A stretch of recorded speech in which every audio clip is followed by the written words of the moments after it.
परम शांति बाबूजी। बाबूजी, आगे के वीडियो के कंटिन्यूएशन में लाइफ आफ्टर डेथ के बारे में हम बात कर रहे थे, जिसमें मेरा लास्ट में ये क्वेश्चन रहा था कि कौन ये डिसाइड करता है कि हम कहाँ जन्म लेंगे, क्या हम मेल बनेंगे फीमेल बनेंगे, उसके ऊपर बात थी।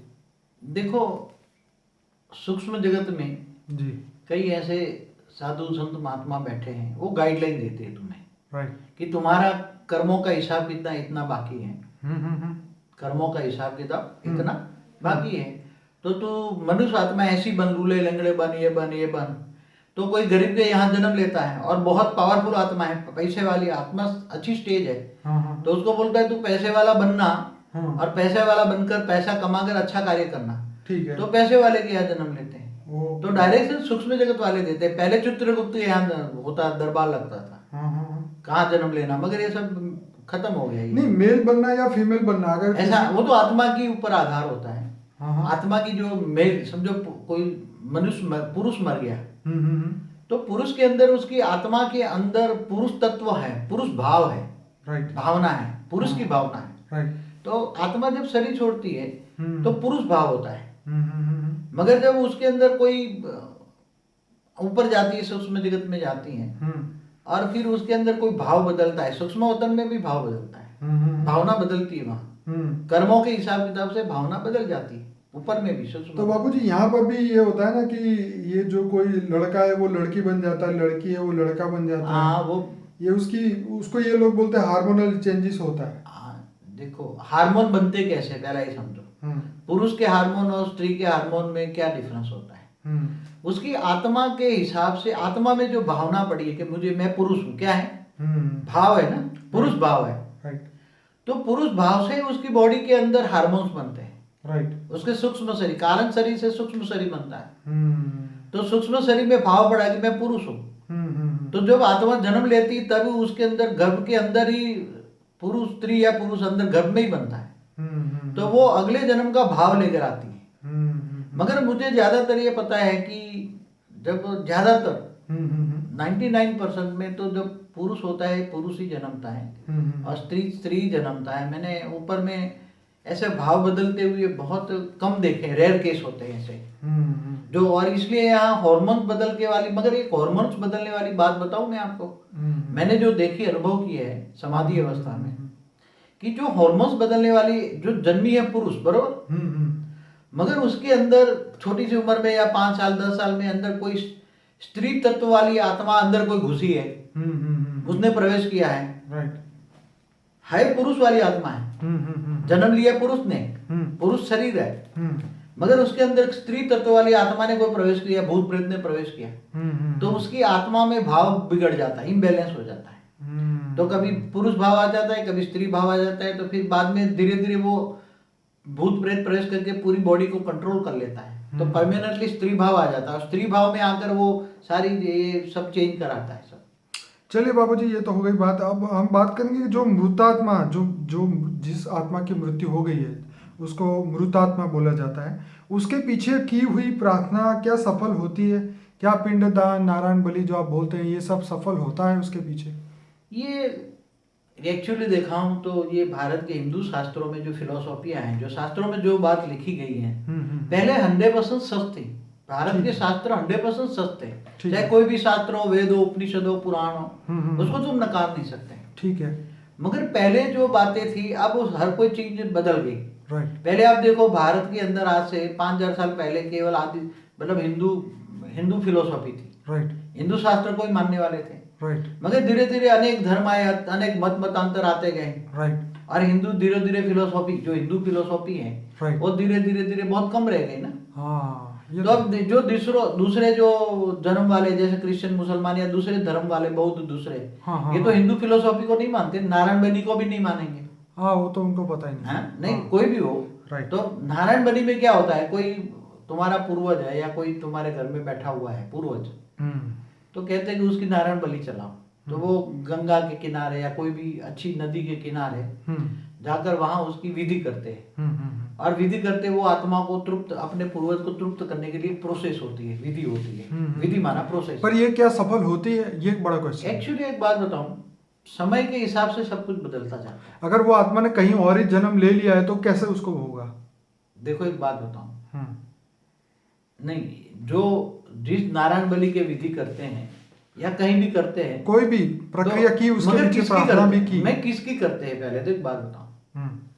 कि जब आत्मा शरीर छोड़ देती है तो 13वीं करते हैं। क्या करते हैं? 13वीं उसको बोले थे तो सबको खाना खिलाया जाता है। सबको खाना खिलाते हैं। राइट। या 12वीं करते हैं तो ब्राह्मणों को दान दिया जाता है। ठीक है। तो बोले उसको रास्ते में आत्मा भूखी प्यासी नहीं रहेगी, उसको खाना मिलेगा। हाँ। ब्राह्मणों को दान करो तो उसको रास्ते में मिल जाएगा, उस आत्मा को वहां मिल जाएगा। अच्छा, मतलब जो यहाँ करेंगे वो ऊपर प्राप्ति होगी, उसको मिलेगा, मतलब दूसरे जन्म में प्रोसीडिंग में मिलेगी। राइट। दूसरे जन्म में वो आत्मा जाएगी तब उसको दूसरे जन्म में मिलेगी। ओके। ये पहले करते थे। हाँ हाँ हाँ। मगर अभी जो पहले ब्राह्मणों में वो शक्ति होती थी, जब वो विधि करते थे राइट। तो वो प्रोसेस करा के उसको मिलती थी। राइट। वो आत्मा के साथ प्रोसेस में उसको शक्ति मिलती थी। राइट। तो वो एक्चुअली पहले सत्य था, ओके। जो पहले कराते थे। मगर आज जो ये कराते हैं तो 12वीं 13वीं तक तो आत्माएं आसपास में ही घूमती थी, जब विधि होती थी, प्रोसेस होती थी तब। ठीक है। 13वीं तक तो था। जब पिंडदान कराते तब आत्मा कहीं ऊपर चली जाती, कहीं दूर चली जाती। कहते 13 दिन तक तो वो जन्म नहीं लेती।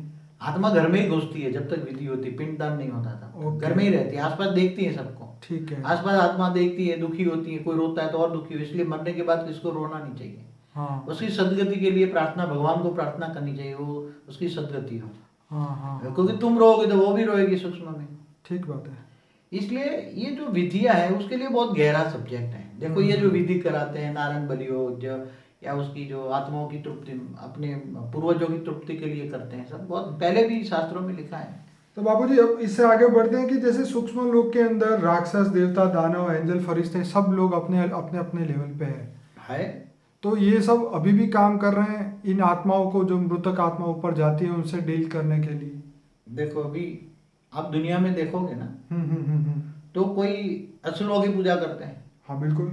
रावण का भी मंदिर है श्रीलंका। रावण का भी मंदिर है। ठीक है। कोई भी असुर का भी मतलब शैतान की पूजा करते हैं, तो शैतान की शक्ति चाहिए। एक बार मैंने टीवी में देखा, ये शैतान के उपासक थे। हाँ। और वो उसकी उपासना करते थे, फिर शैतानों को बुलाते थे। बुलाने की एक विधि होते हैं, हाँ। वो अलग अलग विधियां हैं सब। शैतानों को बुलाते हैं और बोले मुझे शैतानों की शक्ति चाहिए, जो कहते हैं ड्रैक्युला। तो क्या है, शैतानों की शक्ति है। तो ये शैतानों की जो आह्वान करते हैं, तो शैतानों ऊपर जो सूक्ष्म जगत में, जैसे वो ज्यादा ऊपर नहीं जा सकते, मगर 500,000 किलोमीटर से ज्यादा ऊपर नहीं जा, उसका साम्राज्य 500 से 1000 किलोमीटर के बीच में बहुत बड़ा साम्राज्य है शैतानों का। ओके। और वो जब शैतानों में, जब आत्माएं कोई भी प्रोसेस में ऊपर जाती है तो पहले शैतान पकड़ते हैं। इसलिए जब अच्छी आत्मा है तो सीधी 2000 किलोमीटर ऊपर में इमर्ज होती, नीचे तक नहीं इमर्ज होती। ओके। अच्छी आत्माओं को यहाँ प्रोसेस में लाते हैं, बोले नहीं तो शैतान पकड़ लेंगे, इसलिए सीधी 2000-3000 किलोमीटर ऊपर उसको इमर्ज करते हैं। ठीक है। तो ये शैतानों का साम्राज्य, जैसे स्थूल जगत में असुर भी हैं, मनुष्य भी हैं। तो बाबूजी ऊपर ऐसे पकड़ने वाले भी है, तो जैसे बचाने वाले भी तो होंगे वहां पे। मगर एक लेयर्स होता है, हर जगह लेयर्स में अलग अलग अच्छे भी हैं, बुरे भी हैं। जैसे धरती पर अच्छे भी हैं, बुरे भी हैं, ऐसे सूक्ष्म में भी है। मगर बहुत अच्छे ऊपर चले जाओ, 1000-2000 किलोमीटर के ऊपर, तो आत्माओं की स्टेज बदल जाती है। क्या बदल जाती है? आत्माओं की स्टेज बदल जाती है। जैसे ऊपर चले जाओगे, जैसे धीरे धीरे ऊपर चले जाओगे, ऐसे ऐसे आत्मा निसंकल्प बनेगी। राइट। आत्मा की स्टेज अच्छी बनेगी, पॉजिटिव, तब तो ऊपर जा पाएगा ना। नहीं तो आत्मा ऊपर जा ही नहीं पाएगी। आत्मा में पावर कैसे आएगी? आत्मा अच्छी बनेगी, अच्छी सोच होगी, पॉजिटिव सोच होगी, आत्मा त्याग तपस्या करेगी, परमात्मा को याद करेगी, तब आत्मा में पावर आएगी। तब 2000 किलोमीटर, 3000, 4000 किलोमीटर ऊपर जाएगा ना। और जैसे जैसे ऊपर जाती है तो आत्मा की सोच बदल जाती है, आत्मा पॉजिटिव हो जाती है। तो जो पिशाच वाले जो है ना, ये ज्यादा से ज्यादा 1000 किलोमीटर जा सकते, इससे ऊपर नहीं जा सकते, ज्यादा से ज्यादा पिशाची। और वो ऊपर बैठे बैठे नीचे की आत्माओं को, उसके जो चेले चपाटे यहाँ है, भूत प्रेत की में आत्मा, इनकी जो चेले चपाटे हैं, ये यहाँ उल्टा काम करा के बलि कराते हैं। बलि कराने वाली आत्माएं कौन है? क्या कोई मनुष्य को मनुष्य करने वाला क्या देवता कहेगा? बाबूजी मैं एक बार टीवी देख रहा था, जैसे आपने बोला वो बिल्कुल सही है। टीवी नहीं, यूट्यूब में मैं देख रहा था कि टीबी जोशुआ का जो एक इंटरव्यू था, जिसके अंदर वो आत्मा को वो भगाता है, तो वो अपना एक्सपीरियंस बताती है। तो उसने बोला कि वो आत्मा है वो समुंदर से आई थी या रेड सी से आई थी, ऐसी ऐसी बातें वो बोल रही थी। तो क्या ये सब बात सही होती है? समुद्र हाँ, तो समुद्र में रहने वाली भी आत्माएं होती, ऊपर में रहती, समुद्र के अंदर नहीं रहती। ओके। समुद्र के ऊपरी भाग में रहती है। तो वहां से आएगी। कोई पहाड़ में रहती, कोई गुफा में रहती, कोई मंदिर में रहती, कोई मस्जिद में रहती है। हाँ, कोई जंगलों में भी आत्माएं रहकर तपस्या करती हैं। सूक्ष्म भूत प्रेत जो है, जंगलों में मंदिर इसलिए बनाते थे कि जहाँ मरने के बाद आत्मा मंदिर में जाकर त्याग तपस्या करे, इसलिए मंदिर में भी जाकर बहुत त्याग तपस्या करती हैं आत्माएं। तो बाबूजी क्या ये मृतात्माओं को बुलाना डेंजर होता है? एक्चुअली जो किसी भी आत्मा जो होती है उसको मृतात्मा को बुलाओगे तो अच्छी भी होगी तो बुरी भी होगी। हाँ, वो तो जैसा कैरेक्टर धरती पे होगा वैसा ही तो होगा। अगर तुम अच्छी आत्मा, मगर अच्छी तो ज्यादातर होती नहीं तो ऊपर चली जाती, समझ में? तो वो आएगी कि नहीं आएगी बुलाने पे? जो 2000-3000 किलोमीटर ऊपर चली जाती है ना, 5000 किलोमीटर, वो नहीं आती है। लाख को भी कोशिश करो, वो आएगी नहीं। नहीं आएगी। क्यों? क्योंकि वो इतने ऊपर इतनी, इसलिए ऐसी आत्माओं को डिस्टर्ब नहीं करना चाहिए। और तो सुन तो लगी, तुम्हारी प्रोसेस करोगे तो आत्मा के, वो आत्मा जिनका नाम से तुम बुलाते हो, आह्वान करते हो, उसकी आत्मा तक तो तुम्हारे आवाज पहुंच जाती है। ठीक है, मगर वो नहीं आएगी, वो बोले मुझे नहीं जाना नीचे। बराबर। इसलिए किसी भी आत्मा हो, चाहे पिशाच हो, चाहे भूत प्रेत हो, चाहे किसी भी, बुलाना नहीं चाहिए। क्योंकि नेगेटिव आत्माएं आ गई और किसी में प्रवेश कर गई तो फिर उसको निकालने के लिए बहुत भारी होता है। पिशाच को निकालने के लिए कितना वो उसको सजा देते, शरीर पे मारते हैं, पीटते हैं, गरम गरम लोहे का क्या करते देते हैं, क्योंकि अंदर अंदर आत्मा छिप जाती है। भूत प्रेत अंदर घुस जाए, उसको आत्मा नहीं कहेंगे, भूत प्रेत कहेंगे हमेशा। आत्मा मत बोला करो, ऐसे को आत्मा नहीं कहेंगे। जो आत्मा परमात्मा को जानती है वो आत्मा तो ऊपर चली जाती है, भूत प्रेत ही यहाँ धरती पर रहता है। इसलिए तो इसको हम जीवात्मा बोल सकते हैं? जीवात्मा को जीव भी ना कहो, जीव भी अच्छी आत्मा है, दुख नहीं देता उसको जीव कहेंगे, बाकी भूत प्रेत कहो। ओके। ऐसी आत्मा जो है मायावी है, दुख देने वाली है, उसको भूत प्रेत कहते हैं। तो बाबूजी ये जो पुनर्जन्म परलोक की जो बुक है गीता प्रेस की, इसके अंदर भी बहुत सारी ऐसी घटनाएं लिखी हुई है। पत्थर मारने वाले प्रेत होते हैं, ये होता है, मतलब अमेजिंग है। मैं अगर ये बातें करूंगा यहाँ पे तो बातें लंबी हो जाएगी। अरे 100 घंटे का वीडियो बनेगा अगर परलोक पुनर्जन्म। तो ये हमारे भारतीय शास्त्रों में जो लिखा है। हाँ। तो क्या होता है, कितने 5000 साल वाली आत्मा है, 5000 10 साल झाड़ में बैठी रही, ऊपर बैठी रही, सब कुछ बहुत आत्मा है सब। तो बाबूजी ऐसा कौन है जो मनुष्य को परमात्मा के नजदीक जाने से रोकता है? कौन रोकता है उसे? देखो एक बात बताओ, क्यों रोकता है? जो बुरी आत्माएं होती हैं, हाँ, वो जैसे भी तुम परमात्मा के याद करने की कोशिश करोगे, तुम ज्ञान मार्ग में जाने की कोशिश करोगे, हाँ। तो ऐसी बुरी आत्माएं तुम्हें रेज मारकर वहां से जाने की रोकेगी। जैसे पहले साधु संत जो यज्ञ करते थे तो ऊपर से राक्षस जो हड्डियां डालते थे। हाँ, हवन में हड्डियां डालते थे। हाँ, इसलिए तो राम ने उसको राक्षसों को मारा था ना। वशिष्ठ ऋषि वशिष्ठ के लिए ले गए थे। तो ये नॉर्मल लोगों का क्या हाल होता है? इनको कौन रोकता है परमात्मा की ओर जाने में? जो आत्मा बहुत पावरफुल होती है, हाँ, उसके अंदर कई जन्मों के फल के अंदर परमात्मा ज्ञान इमर्ज होता है। एक जन्म का फल से नहीं मिलता। हाँ। अनेकों जन्म से परमात्मा को पास जाने का, परमात्मा ज्ञान चाहिए, आत्मा ज्ञान चाहिए, परमात्मा ज्ञान चाहिए। अनेकों जन्म तक वो ढूंढता रहता है, तब परमात्मा ज्ञान इमर्ज होता है। जैसे आपने कहा था कि ब्रह्म ज्ञान तो कितने भाग्यशाली आत्माओं को ब्रह्म ज्ञान होता है। देखो, ब्रह्म ज्ञान इमर्ज करना, मनुष्य आत्माएं कई जन्म लेती हैं तब ब्रह्म ज्ञान तक पहुंचती हैं। और फिर ब्रह्म ज्ञानी आत्मा जब जीवन को अंतिम जन्म में जीवन धारण करती है तो बहुत ऊपर के लेवल में इमर्ज होती है। बीच में नहीं, सीधी आत्मा बिंदी बन जाती है। क्या बन जाती है? आत्मा बिंदी बन जाती है। हाँ, सूक्ष्म शरीर नहीं होता। सूक्ष्म शरीर के बजाय ब्रह्म ज्ञानी निराकार को याद करते। क्या है? ब्रह्म ज्ञानी को पता है, जैसे ज्योतिर्लिंग होता है, शिव निराकार होता है ना परमधाम में, ऐसे वो ब्रह्म ज्ञानी शिव निराकार को याद करते हैं। तो जैसे ही उसको पता है कि मैं प्रोसेस में जाऊंगा, सूक्ष्म शरीर निकाल के जाऊंगा तो मुझे बेहिसाब समय लगेगा, और बीच में सूक्ष्म में पहले तो असुर मिलेंगे मेरे को, तो मुझे ऊपर जाने नहीं देंगे, रोक लेंगे, फिर मुझे परेशान करेंगे। इसलिए जो ब्रह्म ज्ञानी होता है, अंतमतीसो गति में निराकारी आत्मा निराकार को शरीर धारण करती है, निराकारी स्टेज को धारण करती आत्मा। क्या? उसका सूक्ष्म शरीर नहीं होता। तो यहाँ तो आत्मा निराकार स्वरूप, एक मिनट, आत्मा निराकार बिंदु बनकर सीधा परमधाम में चली जाती है। उसको ब्रह्म ज्ञानी को ब्रह्म ज्ञान प्राप्त होता है। यही ब्रह्म ज्ञान, आत्मा को निराकारी स्टेज बनकर सीधा परमधाम 1 सेकंड में, उसको ब्रह्म ज्ञानी कहते हैं। तो बापूजी यहाँ पे जो मनुष्य को ये परमात्मा की ओर जाने में जो रोकते हैं, जैसे उनके ही रिलेटिव है, जैसे कृष्ण ने भी बोला ना कि कौन जिएगा कौन मरेगा तेरी समस्या नहीं है। लेकिन आजकल समस्या यही है कि कोई अच्छा काम करने जाता है तो सब उसके रिलेटिव ही उसको बोलते हैं ये कहाँ फंस गया, ये क्या कर रहा है, ये कर रहा है।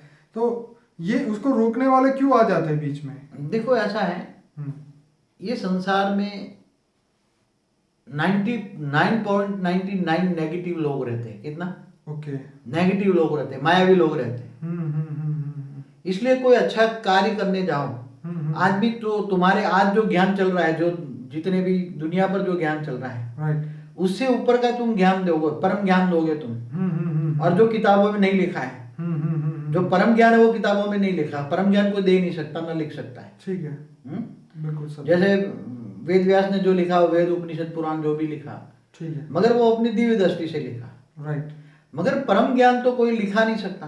राइट। तो अगर तुम परम ज्ञान, परम सत्य ज्ञान दोगे तो ये धरती पर रहने वाले अपोज करोगे। इसलिए कोई अच्छा कार्य करने वाला आत्मा को कोई सहयोग नहीं कर रहा, मगर सूक्ष्म जगत वाली नेगेटिव आत्मा है, जब कोई अच्छा कार्य करने के लिए जो सोचता है तो उसको संकल्प पकड़ने वाली आसपास में आत्माएं बैठी होती है ना, घर में ही बैठी, भूत प्रेत तो बैठे हैं आज, राइट। तो वही भूत प्रेत घर में जो बैठे हैं उसको ही कार्य अच्छा नहीं करने देंगे। और स्थूल जगत में भी जिनके देह और देह के संबंधी उसको अपोज करेंगे, उसको कार्य नहीं करने देंगे, क्योंकि वो उसको समझ नहीं पाएंगे। उसकी आत्मा की कैटेगरी एकदम डाउन है, जो देह और देह के संबंधी है ना। इसलिए तो गीता में क्या बोला, तू मुझको देह और देह के सर्व संबंध भूलकर आत्मस्वरूप बन, मुझ परमात्मा को याद कर, मैं तेरे सब पापों का विनाश कर दूंगा। इसलिए देह और देह के एक कई जगह तो गीता में भी बोला है, तेरे सबसे दुश्मन कौन है? जो अर्जुन को ज्ञान दिया क्या बोले, जो सामने तेरे जो खड़े हैं देह और देह के संबंधी गुरु, भीष्म पितामह जो खड़े हैं, ये सभी ये जिंदा लाशें हैं। क्या है? जिंदा। तू उसको मार डाल। इसलिए कई जगह भी बोला है तुम्हारे सबसे बड़े दुश्मन कौन है? देह और देह के संबंधी। क्योंकि अच्छा कार्य करेंगे तो नहीं, तुम्हें करने भी नहीं देंगे, बीच में विघन डालेंगे। इसलिए देह और देह के सर्व संबंध भूलना ही है उनको। कोई हमें सहयोग दे या ना दे, हमें देखना नहीं है। राइट। इसलिए लोकलाज को पहले त्यागना है। जो अच्छा कार्य करता है ना, उसको ये पहले पता होता है कि मुझे गालियां देंगे लोग। समझे? जब सत्य होता है तो परम सत्य हमेशा कड़वा होता है। क्या होता है? तो इसलिए जो परम सत्य को जानने वाला है, परम सत्य को करने वाला है, उसको दुनिया भर की गालियां खानी पड़ती है, पत्थर खाने पड़ते हैं। इसलिए अच्छा कोई उसको सहयोग नहीं देंगे। हाँ, वो एक जगह मैंने पढ़ा भी था फेसबुक में कि झूठ झूठ झूठ बोलने वाले तो चिल्ला चिल्ला के बोलते हैं, और सच बोलने वाले तो उसके पास कोई होता ही नहीं है। देखो, असत्य की दुनिया में सत्य बोलना आजकल बहुत कड़वा है। चलिए बापूजी आगे बढ़ते हैं। जैसे घोर पाप करने वाले, जो बुरे विचार वाले, बुरी आदतें वाले, नशीले चीज से जो भरे हुए जो लोग हैं, जो इन सब चीज़ों का सेवन करते हैं, वो मनुष्य, उनके सूक्ष्म देह पर क्या असर होता है? हाँ, तो ऐसे जैसे कोई भी, जैसे मैं बताऊं, नशा करने वाले, बीड़ी पीने वाले, सिगरेट पीने वाले, उसका जो सूक्ष्म शरीर है, उसमें जो वायु तत्व का शरीर है, वो बिल्कुल डैमेज हो जाता है। इसलिए जब वो मर जाता है आत्मा, तो उसके जो धूम्रपान करने वाले या जो भी हैं, केवल मनुष्य जन्म में जहाँ कैंसर होता है, तो कैंसर हो जाता है ना, तो उसका कैंसर का जहाँ जहाँ भी पोर्शन होता है, वो सूक्ष्म सेल डिस्चार्ज हो जाते हैं। सूक्ष्म शरीर के सूक्ष्म सेल, सूक्ष्म शरीर सेल से बना होता है ना। हाँ, वो जैसे बताए 100 ट्रिलियन सेल से बना। हाँ, जो जितना भी है, हाँ, वो भाग में जैसे धूम्रपान किया तो कैंसर हो गया, तो कैंसर के वो भाग के सेल, सूक्ष्म शरीर के सेल डिस्चार्ज हो जाते हैं। देखो, हमारा स्थूल शरीर के अंदर सूक्ष्म शरीर कहाँ होता है? हाँ, ये बताइए, बहुत इंपॉर्टेंट। जैसे स्थूल शरीर होता है, जैसे एक सेल है हमारा, ठीक है, हमारा स्थूल शरीर का एक सेल है, ठीक है, वो जल मिट्टी से बना है, ठीक है, और उसके अंदर सूक्ष्म शरीर है। कितना? एक सेल के अंदर सूक्ष्म है। जल मिट्टी के एक सेल के अंदर वायु और अग्नि का और आकाश का एक सेल है। ओके, जैसे वो बोलते हैं ना, न्यूक्लियस के अंदर इलेक्ट्रॉन, प्रोटॉन, जैसे ऐसे होता है, 3 लेयर्स होते हैं, बीच में न्यूट्रॉन, उसके ऊपर प्रोटॉन और उसके ऊपर इलेक्ट्रॉन। ऐसे अंदर जल और मिट्टी वाला सेल, उसके अंदर वायु और अग्नि वाला सेल, और उसके अंदर आकाश। जो आकाश है, ये बीच वाला सेल है। सेल को तुम एटम कह लो, हमारा एक सेल को एटम कह लो। तो एटम में जो आकाश तत्व है, वो न्यूट्रॉन है, बैलेंस रखता है। न्यूट्रॉन माना बैलेंस रखता है, ठीक है, जोड़ के रखता है, ठीक है। और ऊपर जो है प्रोटॉन माना वायु और अग्नि का, अग्नि तत्व का। वायु में अंदर अग्नि है, ठीक है, और थूल ऊपर जो ऊपर है इलेक्ट्रॉन, हाँ, जो वही यहाँ मिट्टी और जल का है जो। ओके। तो ये कैंसर सबसे पहले सूक्ष्म शरीर डैमेज करता है। सूक्ष्म शरीर को डैमेज करता है। सूक्ष्म शरीर में पहले देखो, कोई भी रोग मन में आता है, पहले बोला है। ठीक है। तो मन किसको प्रभावित करता है? कारण शरीर को। और कारण शरीर किसको प्रभावित करता है? सूक्ष्म शरीर को। ओके। और सूक्ष्म शरीर माना तुम्हारा ओरा में खराब हो जाता है। ठीक है। तो ओरा देखकर भी तुम कर सकते हो।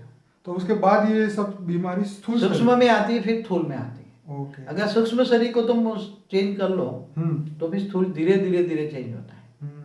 क्या रियलिटी में हो सकता है बाबूजी? क्यों नहीं होता है। कई जो शिव निराकार से पावर लो और हमेशा कर्मयोगी जीवन बिताओ, तो जो पावर आएगी निराकार से, परम प्रकाश आएगा, परम लाइट आएगी, तो उससे धीरे धीरे धीरे, मगर बहुत तपस्या करनी पड़ती है। इसके लिए विकारों पर जीत पाना पड़ता है, मन पर जीत पाना पड़ता है। तो धीरे धीरे धीरे सूक्ष्म शरीर कायदे, नियम है, प्रिंसिपल है, प्रिंसिपल ऑफ नेचुरल लॉ है। मतलब जैसे ये पूरा हुआ ऐसे ही वो अच्छा हो सकता है। हाँ, नेगेटिव सोच से, नेगेटिव मतलब परमात्मा से दूरी हुई और तुम्हारे ये सब संगत में पड़े और सूक्ष्म शरीर डिस्चार्ज हुआ, स्थूल शरीर खराब हुआ, वैसे ही परमात्मा का संग लगेगा, उसका रंग आएगा, पावर आएगा, सूक्ष्म शरीर चार्ज होगा, स्थूल शरीर ठीक हो जाएगा। एक कॉमन प्रिंसिपल ऑफ यूनिवर्स है। चलिए बाबूजी, ये तो बहुत बढ़िया बताया। अब आगे बताइए कि मृत्यु के पूर्व इंसान को क्या क्या छोड़ देना चाहिए? मैं तो कहता हूँ बचपन से ही सब कुछ सुधर जाना चाहिए। ये जो दुनिया की मायावी चीजें है ना, हाँ, वो उसको बचपन से ही माँ बाप को बताना चाहिए कि दुनिया, ये बच्चे, ये दुनिया माया है। क्या है? Temporary sir. माया माना झूठी काया, शास्त्रों में बोले झूठी काया, ये झूठा शरीर है, असली शरीर नहीं है। असली शरीर तो परम तत्वों का है, जिसको कारण जगत में होता है, परम तत्वों का है। तुम फरिश्ता थे, याद कराना चाहिए। तो झूठी काया, झूठी माया, झूठा जगत संसार, ये सारा संसार ही झूठा है। असली संसार कहाँ है? जो इन आंखों से दिखता है वो विनाशकारी है, जो नहीं दिखता वही परम सत्य है। तो अविनाशी दुनिया कहाँ है? अमर लोक कहाँ है? अविनाशी दुनिया मना अमर लोक। तो अमर कहानी रोज अपने बच्चों को सुनाना चाहिए, माँ बाप को, बचपन से ही। बचपन से ही गर्भ में ही ज्ञान सुनाना चाहिए। क्या? बच्चों को गर्भ में ही ज्ञान सुनाना चाहिए। जब बच्चा, आजकल एक फैशन है ना, पहले ही जैसे अभिमन्यु ने अभिमन्यु को ज्ञान सुना था ना, वो क्या नाम, कोठा युद्ध क्या बोलते हैं उसको। तो आज भी गर्भ में बच्चों को ज्ञान सुनाना चाहिए कि बेटा तू धरती पर आ रहा है, ये सब माया है, तेरे कर्म बंधन से तू आ रहा है, मगर तू पैदा होते ही तू ज्ञान सुन ले, तू परमात्मा निराकार को याद कर, पर ब्रह्म को याद कर। और बाबूजी जैसे गुरुवाणी में उसमें भी कहीं ऐसा लिखा है, बताया जा रहा है कि गर्भ के अंदर भी जब वो आत्मा होती है उसको बहुत दुख झेलना पड़ता है। उसको ये अपने पाप याद आते हैं कि भी अब तू धरती पे जाएगा तो अच्छा बन के ये करना, लेकिन जब वो जन्म ले लेता है तब वो भी भूल जाता है। जब तक गर्भ में आत्मा होती है ना, तो अगला जन्म उसको याद होता है, उसी आत्मा को। इसलिए अगले जन्म के विकर्म उसको दिखाई देते हैं, पाप दिखाई देते हैं। और उसको ये भी पता होता है उसके पाप स्वरूप ही मैं धरती पर ये जन्म ले रहा, इसलिए वो दुखी होता है। और उसके दुख की इफेक्ट उसकी माता पे पर पड़ती है।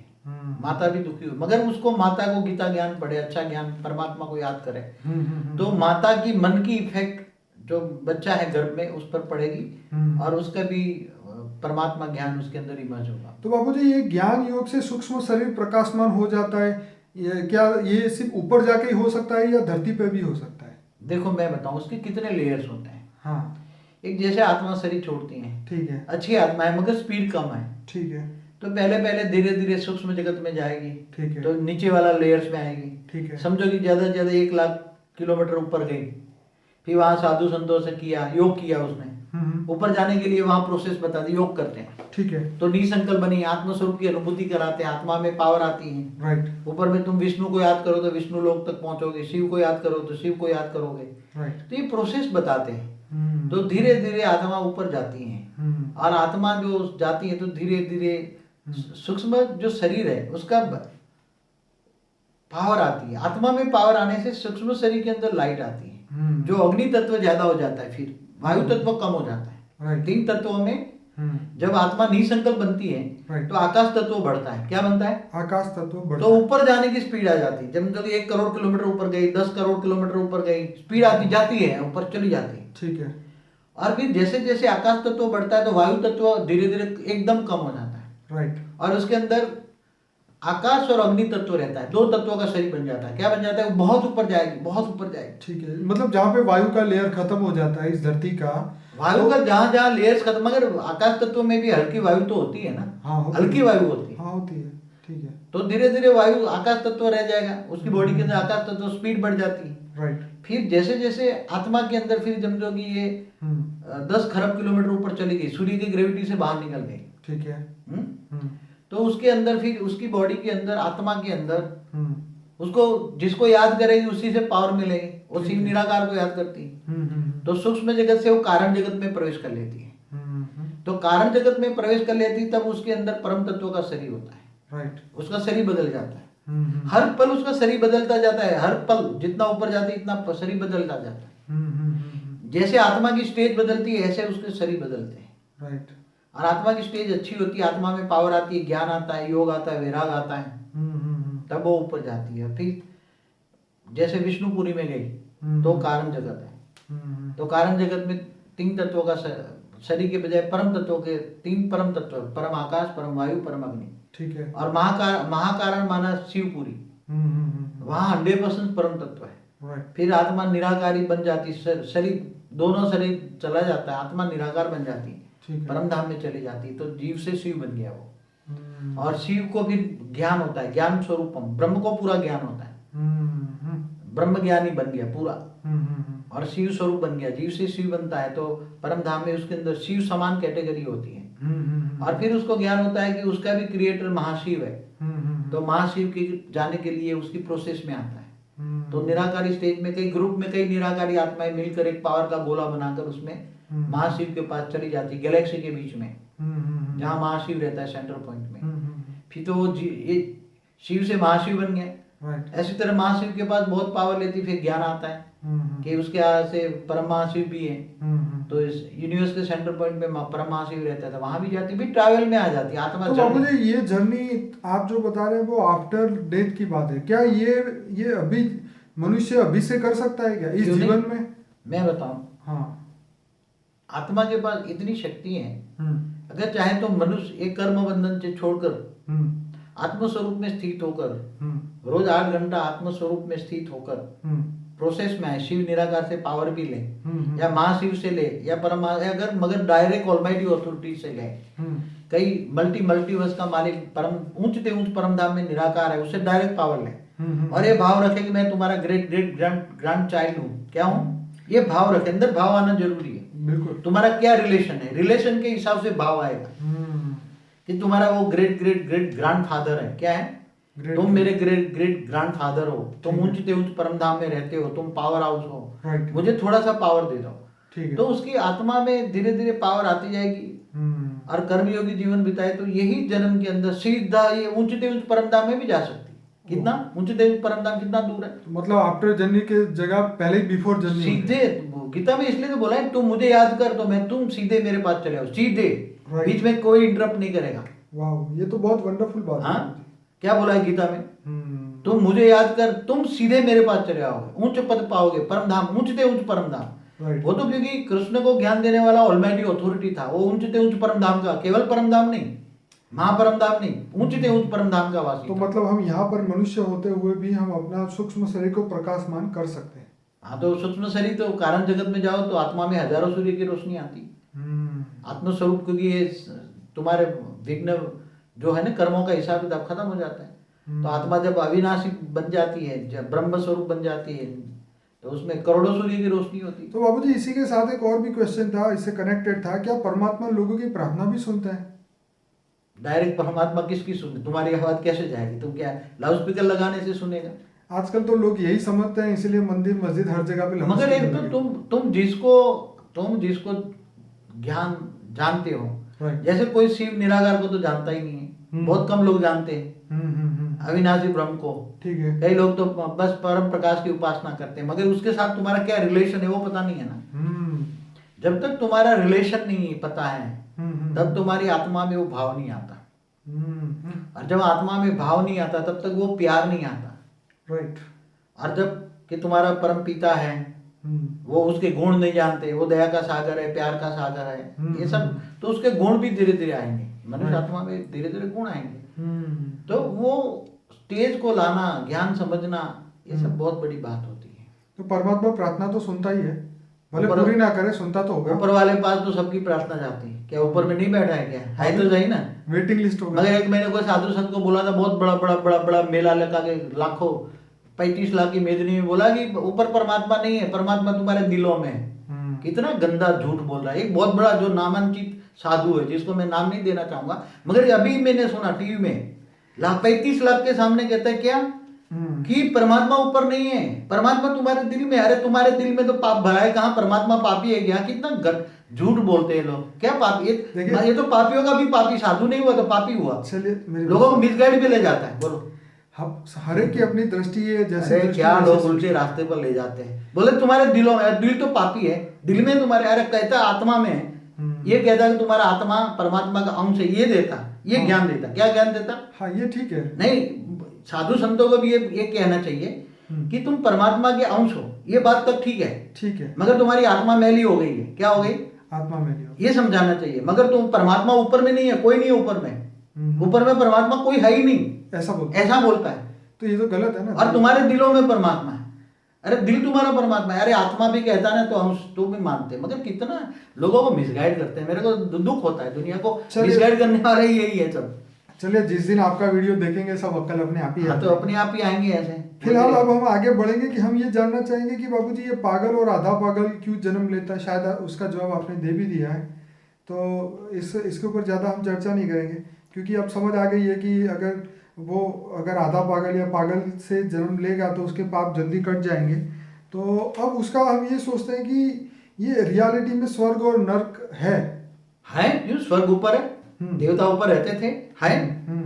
हाँ, तीसरा लोग है, इससे ऊपर भी ब्रह्मापुरी भी है, विष्णुपुरी भी है, शिवपुरी भी है, परमधाम भी है, सब कुछ है ऊपर। ओके, तो ये लोभी और लालची जो लोग हैं, तो वो क्या इसी लोक में रह जाते हैं? भूत प्रेत बनकर इसी लोक में रहेंगे, पापियों की लिस्ट वाले। बार बार बताया मैंने। चलिए, जैसे बाबूजी आप कह रहे हैं कि आत्मा परमात्मा बन सकती है, जैसे मनुष्य चीनी को खाए बिना अनुभव नहीं कर सकता, वैसे ही परमात्मा की दिव्य चेतना में विलीन हुए बिना उसका वो अनुभव नहीं कर सकता। ये बात भी सही है। अब मेरा बहुत इम्पोर्टेंट क्वेश्चन आ रहा है कि सूक्ष्म शरीर में ही सुख दुख होता है? एक्चुअली होता है कि सूक्ष्म शरीर के अंदर एक कारण शरीर होता है, ठीक है, जिसको मैं कहता हूँ यहाँ मनुष्य आत्माओं में आकाश तत्व का रिकॉर्डिंग होता है। कारण शरीर आकाश तत्व का रिकॉर्डिंग है। सूक्ष्म शरीर के अंदर जो आकाश तत्व का जो रिकॉर्डिंग है, उसको मैं कारण शरीर कहता हूँ। तो आकाश तत्व में जैसे कहते हैं आकाशीय रिकॉर्ड, तो सारे कर्मों का हिसाब किताब आकाश तत्व माना कारण शरीर में रिकॉर्ड होता है। देखिए बाबूजी, इस प्रश्न से कनेक्टेड एक और प्रश्न आगे था कि जैसे ऑपरेशन के समय पे एनेस्थीसिया का इंजेक्शन दिया जाता है, उसको बेहोश किया जाता है, तो कहते हैं कि उस समय स्थूल शरीर में से सूक्ष्म शरीर अलग हो जाता है, इसलिए उसके ऊपर कुछ भी सर्जरी में कोई भी होता है तो उसको दुख नहीं लगता। देखो ऐसा है, आप उसके ऊपर जरा डिटेल में समझाइए। ये जो बेहोश करने वाली दवाई ज्यादा लग जाए जी, कभी कभी रेयर केस में, तो वो सूक्ष्म शरीर है ना, अंदर रह नहीं सकता। ठीक है, स्थूल शरीर के अंदर बेहोश करने वाली शक्ति ज्यादा आ जाए, तो सूक्ष्म शरीर रेयर केस में होता है, बहुत बहुत रेयर केस में। ठीक है, तो सूक्ष्म शरीर बाहर निकलता है, फिर सब देखता है, कभी कभी ऊपर भी चला जाता है। क्या ये बात सही है? सही है। कभी कभी देखते हैं कि सूक्ष्म शरीर बाहर निकला, फिर ऊपर को चला गया, ऊपर होल देखा, वॉर्म होल देखा, दूर दूर तक चला गया, फिर वहां कोई ऊपर ने कोई धर्मराज जैसा देखा, उसने बोला जा अभी तेरा पाप बाकी नीचे आ जाए। ऐसे अलग अलग ओपिनियन बताते हैं, एक्सपीरियंस बताते हैं। तो बाबू जी, हम अपना सूक्ष्म शरीर को लाखों माइल दूर भी भेज सकते हैं? मनुष्य आत्माओं का सूक्ष्म शरीर नहीं निकल सकता इतना। ओके। जो ऋषि मुनि योगी होते हैं, उनके अंदर आत्माओं में बहुत शक्ति होती है। स्थूल शरीर से अंदर से सूक्ष्म शरीर निकालने के लिए कई बहुत यौगिक विधि है। जैसे बाबूजी, आपका एक वीडियो है एस्ट्रल ट्रैवलिंग करके, उसके अंदर आपने पूरा अपना लाइफ का एक्सपीरियंस बताया, लेकिन मैं यहाँ ये जानना चाहता हूँ कि जैसे एक जगह पे ऐसा मैंने पढ़ा था कि नींद जब हमें आती है तो हमारा जो सूक्ष्म शरीर है वो स्थूल शरीर से अलग हो जाता है। अगर जिनका नहीं होता उनको नींद नहीं आती। और क्या ये सब सच है, ये सब बात है? ये सब गोरी बकवास है। क्योंकि जब आत्मा सो जाती है, जब मनुष्य सो जाता है, तो उसमें उसका स्थूल शरीर जैसे काम करने का बंद करता है ना, राइट, तो उसका सूक्ष्म शरीर भी अंदर ही सो जाता है, निष्क्रिय हो जाता है। ओके। जैसे स्थूल शरीर को थकावट लग जाती है तो आराम चाहिए ना, ऐसी तरह सूक्ष्म स्थूल शरीर थक जाता है तो सूक्ष्म शरीर भी थकावट जाता है, तो सूक्ष्म शरीर वो सो जाता है।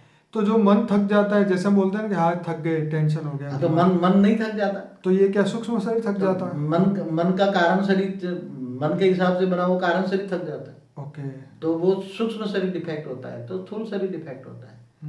तो वो सो जाता है, बाहर नहीं निकल सकता। सूक्ष्म शरीर को बाहर निकालने के लिए तो बड़े बड़े ऋषि मुनि कई जन्मों तक तपस्या करते हैं, तब थूल से सूक्ष्म शरीर बाहर निकालने की विधि जानते हैं, बहुत प्रयोग करते हैं, तब जाके करते हैं। ऐसा नहीं होता। और ये जो ऑपरेशन में जो होता है वो रेयर केस में होता है। बेहोश करने की दवा ज्यादा दे देते हो, बेहोश हो जाता है तो निकल जाता है। बाकी ऐसा नहीं कि सो गए और सूक्ष्म शरीर बाहर निकले, कोरी बकवास है, मैं नहीं मानता। मेरा एक्सपीरियंस नहीं कहता, मैं तो कई बार अपना अनुभव कर चुका हूँ। चलिए बाबूजी, ये तो सब बात अब हमें समझ में आ गई, पर अब ये है कि अब इस आत्मा को जब ये सब ज्ञान हो गया, जीवन का, मृत्यु का, पुनर्जन्म का, पुण्य का, पाप का, हर चीज का मनुष्य को धीरे धीरे धीरे धीरे जब ज्ञान होने लगता है, तो वो यही चाहता है कि मैं जब भी मेरा शरीर छूटे तो सीधा जैसे ऊर्ध्व गति की ओर जाए और परम परम धाम में सीधा हम पहुंच जाए। तो ऐसे कई लोग सोचते हैं, लेकिन क्या करना चाहिए उसके लिए वो काम उसको नहीं पता होता है। वो उसके बारे में बताइए। देखो, एक तो हर एक कोई जो पावरफुल आत्माएं हैं, ये धर्म नाच जात भेद से परे ऊपर उठकर एक ऑलमाइटी अथॉरिटी को ढूंढिए। हमारे सारे वीडियो योग की विधि है वो सुनिए, ठीक है। और ऊंचते ऊंच परमात्मा है जिनको हम ऑलमाइटी अथॉरिटी कहते हैं, ठीक है। बेहद के अनंत कोटि ब्रह्मांडों का क्रिएटर है, बेहद के अनंत कोटि ब्रह्मांडों को चलाने वाला है। तो ऐसे ऑलमाइटी अथॉरिटी को याद कीजिए और एक भाव लाजिए, वो मेरा पूरा वीडियो देखिए और उसको जानिए, मानिए और उससे योग लिए, डायरेक्ट पावर लीजिए। तो आपका ये जन्म नहीं, अगले जन्म भी तुम सीधे ऊंचते ऊंच परम धाम में चले जाओ, इसकी गारंटी मैं लेता हूँ। इसलिए सब ये धर्म नाच जात से परे चले जाओ। ये जो उससे ये दुनिया का जो परम ज्ञान है, परम ज्ञान लो। ये जो आज धरती पर जो जितने भी वेद शास्त्र है, इससे परे का ज्ञान, परम ज्ञान लो। क्या ज्ञान? परम ज्ञान जो मैंने वीडियो में दिखाया है। परम ज्ञान से उच्च ऑलमाइटी अथॉरिटी को जानो, बेहद के विश्व के बाप को जानो, बेहद का बाप को जानो, बेहद के विश्व के क्रिएटर को जानो, बेहद का विश्व कितना बड़ा है वो जानो। बाबूजी, कई लोग ज्ञान नहीं सुनना चाहते, वो कहते सिर्फ योग सिखाओ। योग तो भाई है कि एक सोच, ये ज्ञान के बिना, एक बात बताऊं, हाँ, सीधी तुम डॉक्टरी पढ़ाई पढ़े बिना बोलता है मेरे को सीधी सर्जरी करने दो, तो ये तो बकवास की बात है। ऐसे लोगों को हमें एंट्री नहीं देना है। पूरा पहला सब्जेक्ट है ज्ञान। राइट। पहला सब्जेक्ट जब ज्ञान आएगा, आत्मा परमात्मा वर्ल्ड ड्रामा, कैसे योग करना है, योग की विधि क्या है, जब तक तुम ऑलमाइटी को नहीं जानोगे, कहाँ रहता है, क्या करता है, उसके क्या गुण धर्म है, क्या है। इसलिए भगवान किसी को भी देखो, गीता में कहा है ना, मैं जप तप ध्यान योग से नहीं मिलता। क्या बोला? मैं जप तप ध्यान योग से नहीं मिलता, मैं केवल ज्ञान से मिलता। बाबूजी, आपकी बात बिल्कुल सही है। भगवान कृष्ण ने ये भी कहा है कि जो ज्ञान है उस परम तत्व को सूर्य की भांति प्रकाशित कर देगा, जिसके बाद इंसान जीवन और मृत्यु से ऊपर चला जाएगा और परम शक्ति को प्राप्त करेगा। ऐसा महाभारत के 74 नंबर के एपिसोड में 10वीं मिनट की लाइन पे ये बात बताई गई है। अच्छा बाबूजी, बहुत बहुत धन्यवाद आपका, आपने बहुत अच्छा हमें दिया। लेकिन मैं अपने श्रोता को ये बताना चाहता हूँ कि अगर कोई भी इस ज्ञान को आगे बढ़ाना चाहता है तो उसको यूट्यूब में शेयर करें, फेसबुक में शेयर करें, लाइक करें और सब्सक्राइब करें, ताकि हमारे आने वाले वीडियो का मैसेज आपको मिलता रहे। बहुत बहुत धन्यवाद बाबूजी। परम शांति।